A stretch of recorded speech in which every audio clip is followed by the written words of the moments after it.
الخسارة الكبيرة، الخسارة الفادحة للنادي الأهلي في رحيل الدبابة المالية أليو ديانج إلى نادي فالنسيا. الخسارة من الناحية المادية ومن الناحية الفنية. بالنسبة للناحية المادية، رحل أليو ديانج فري بدون استفادة النادي الأهلي من الناحية المادية، وتعامل أليو ديانج بعدم التجديد منذ 6 شهور، والنادي الأهلي دخل في مفاوضات جدية بالرغم من العرض نادي الأهلي أكبر من عرض نادي فالنسيا، وفضل أليو ديانج الرحيل إلى الدوري الأسباني.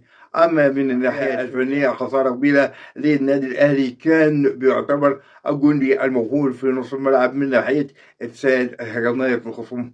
الخسارة المادية، الخسارة الفنية للنادي الأهلي، وخسارة فادحة في رحيل أليو ديانج إلى نادي فالنسيا في الدوري الأسباني.